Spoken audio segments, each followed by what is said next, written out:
Good morning to each and everyone. My name is Jern Sulaiman. Today I'm gonna explain the song that I choose. In part 2, we need to explain the background and the content of the song that has something to do with our personality. So I'm gonna explain the song that has something to do with my personality. First of all, ang kanta The Man Who Can Be Moved is all about on someone na dedicated maghintay sa tao na yon and the loyalty.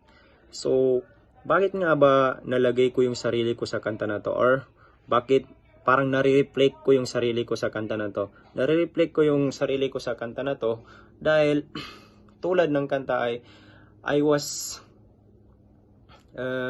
being left and naghintay ako. Iniwan ako ng isang taong minamahal ko and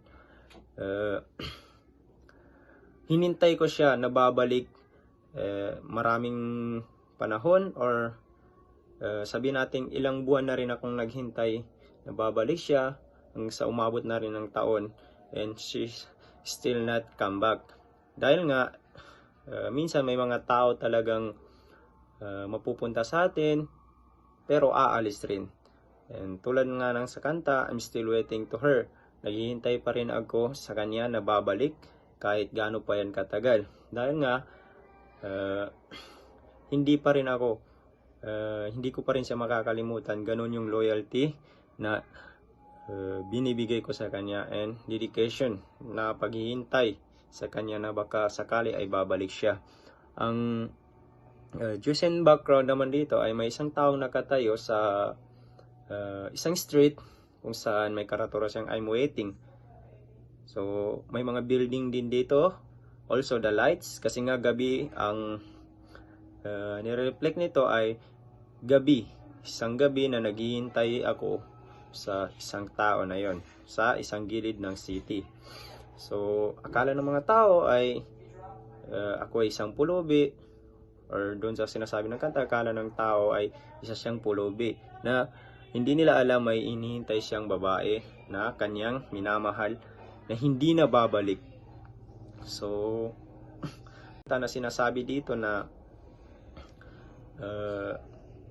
pinapakita niya or pinaparating niya sa taong minamahal niya na willing pa rin siyang maghintay gaano pa yan katagal or gaano pa yan kahit lilipas pa man ang panahon ay willing pa rin siyang maghintay doon sa tao na yon. Dahil ganun yung dedication niyang maghintay at ganun niya ipakita ang kanyang loyalty sa tao na yon. So, ang kanta na to ay talagang magandang kanta para sa mga taong iniwan, mga taong iniwan ng walang clarity, mga taong ginawa lang sampahan or sabihin na nating naging daan lang para mag-grow sila. Kaya pagkatapos nila mag-grow ay iiwan nila tayo. Kaya minsan, piliin natin yung mga taong talagang mag-stay sa atin. Yung makukuha nating aral, piliin natin yung mga taong mag-stay sa atin. Yung mga taong willing mag-stay talaga ng sobra sa atin at hindi tayo iiwan ng basta-basta. Dahil dun sa kanta na to is sobrang nasaktan yung sumulat ng kanta na to dahil nga pinapakita niya kung paano siya iniwan ng tao na yon.